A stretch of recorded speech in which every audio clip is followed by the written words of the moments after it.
Camel, good morning. What's up? It's Chase. Chase Rice, how are you, sir? Good, man. I'm in Amsterdam, so I'm real good. What time man, I'm kind of jealous. Gunner and Cheyenne, mornings here on Camel Country 107.9 in Phoenix, Arizona. Now, what time is it in Amsterdam?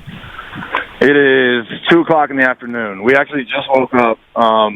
We had a show right outside of town last night. It was our final show of the tour over here, and we were like, all right, let's go into town. Let's go into Amsterdam, and we never came out alive. It was one of those nights. Now, a new album dropped on Friday. Now, this was a surprise dropping of the album. The album is called The Album Part 1. And so what made you choose to, or what happened with all that, the whole surprise dropping of the album? Well, I've never done an album like this before, whereas like I promoted a lot of these songs that are on it on my socials. Like they've been out for a little while, some of them, just different versions that I've done on socials and stuff. Whereas before, like everything I ever put out, I was always secretive about it, and then all of a sudden you promote the album because it's about to release, and then. But this one, I've talked about the music so much. I've said the album was coming for so long. It's like, all right, let's just drop the thing. It was just time. There's so much amping up, and then you're like, we're just gonna do it right now. Let's just drop it. Yeah, it's been over 2 years since we put out new music, so it was perfect timing. And obviously, with what happened last night on the show, that's not going to hurt. It's a perfect time to have new music out, and we're excited about it. Chase, I saw your face last night on The Bachelor, and it looked like if I could read your mind when you were strumming your chords, you're like, you got to be flipping kidding me. Yeah, I was surprised. I'm sure they were very surprised. I'm sure she was very surprised.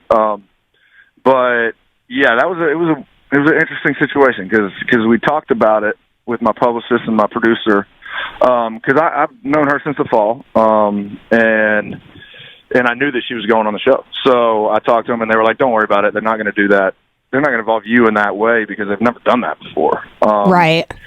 And whether that was them doing it or it was coincidence, I can't actually say that either. But everybody can make their assumptions on that. But it's end of the day, it brought people to my music. There are a lot of people who maybe don't know who I am or what my music's all about, and I'm glad that their first taste of that's going to be "Lonely If You Are" and the album Part 1 because I think it's the best that I've ever put out. So, do they have the Bachelor over there in Amsterdam? Were you able to watch that last night? I think we could have got it on an iPad or something, but no, we didn't watch it because, like I said, we were celebrating the end of the tour pretty hard. Yeah, as you should have been. I was so angry. I didn't watch it last night because I don't have cable. I just love the internet. So I watched the playback on YouTube this morning, and I'm angry for you. Like you can let go of any animosity because I've got your back in the upset department. Really, how do you do that to somebody? Your face really hurt my heart. Well, at first I wasn't happy either, obviously. Right. And that's why. And then I thought about everything. I was like, hey, end of the day, this is going to bring a lot of new people to my music. So let's focus on that. That's all I can control. And obviously, while I'm on the show, it was an interesting thing because you're on TV anyway, which is always tougher. You got to be better. You got to be tighter. Right. And then that whole situation unfolds. It's like, really? I didn't expect it, but I wanted to make the best of it, and I wanted to be about the music, and I think we've achieved that. Chase Rice is on the phone with us this morning. Now, Victoria F. is the woman we're talking about that is on The Bachelor, that went on the date with Peter, and Chase Rice was performing that private concert. Now, is this the same woman that all the songs on your album, Part 1, were written about? No, all these songs are about my ex-girlfriend who I dated for about 2 years. We were on and off a little bit, but it was it was a real thing. It was very, very real. We just had this time in our lives where we couldn't work it out because we just never saw each other. So right. The breakup sucked because neither one of us wanted it really. I know she didn't. I know I didn't. It's just a tough situation. And then all this on top of it. These songs are about her, and that's tough enough for her. For me to drop an album that's very real to her and about our situation. And it's got to be even tougher for her to be going through that, with all these different people saying it's not even her, it's some other girl. But no, she and I had a very real thing, and you can hear that in the songs. Chase Rice on the phone with us this morning. And how crazy is it that you have a song that mentions The Bachelor in Lonely If You Are? There's a woman that you dated that is now on The Bachelor, and now you were asked to perform on the show The Bachelor. How crazy of a circle is that? Well, the funny thing is the day we wrote it, I wrote it with Hunter Phelps and Lindsey Rhymes, and I was just talking about the ex-girlfriend I was just talking about. I said, man, she was freaking out over this episode where Colton, who I actually got to know, he's a cool guy. He jumps the fence last year, and I haven't seen the show since high school, but I'm seeing this episode with her because she's freaking out. She's just going nuts. She's losing her mind. It's probably one of the cutest things I've ever seen. And then the next day or the next week, I'd say, we end up writing "Lonely If You Are."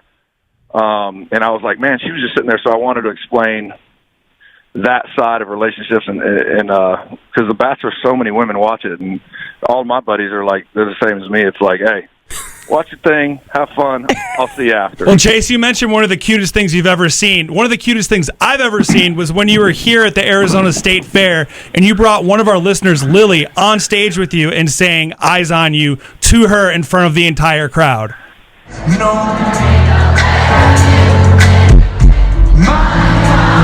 my eyes on you. Give it a round of skip.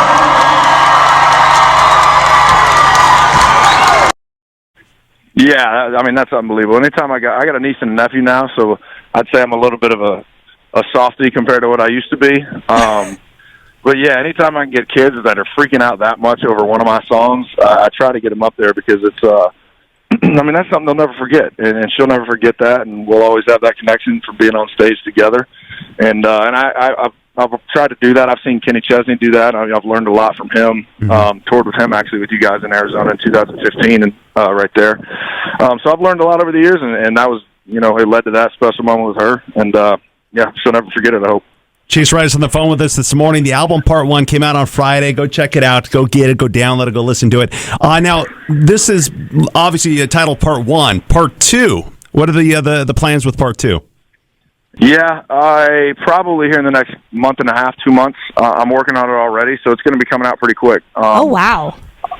Yeah, I don't know. I don't think it'll be 7 songs. I think it'll probably be less than that, and then there's going to be a Part 3 also coming out later, which is going to be at the end of then it's all going to turn into the just call it the album. It'll all be together. But I chose to do that because it's such a hard world with musicians these days because it's a singles world. So you drop an album with 15 songs, only like 3 or 4 of the songs get respect. So I was like, I'm going to drop less songs, but I'm going to do it more often and give these people a chance to really learn these 7. I think that is such a genius idea, especially in the world of streaming and having, people want things right now, and you drop just a little bit and just hit them with it and let them soak it in and enjoy it, and then hit them again. Genius. Absolutely genius. Yeah, and that's what we're doing, and hopefully, obviously, it starts with Part 1. I'm working on Part 2. It's got some stuff in there that's, God, who knows what people are going to say about a song called The Nights. The Nights is it's about my ex, and it gets real personal.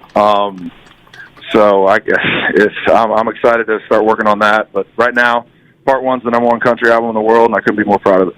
Which is awesome. Love it. Yeah, baby! Chase Rice on the phone this morning, live from Amsterdam, and dude, travel safe. I don't see any plans for you coming to Phoenix just yet, but when those plans are made, we're looking forward to meeting you, man. Hey, me too, man. Yeah, I got 2 months off here to get back to work and relax a little bit. I'm actually kind of excited about that. But yeah, once these 2 months are off and I'm done with the album Part 2, we'll be rolling all summer long.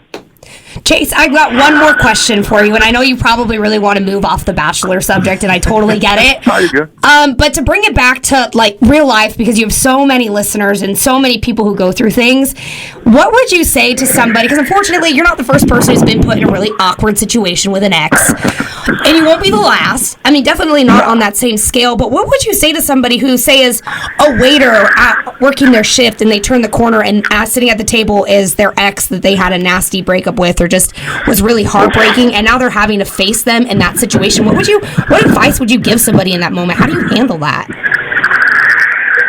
Walk away fast. Walk the other way.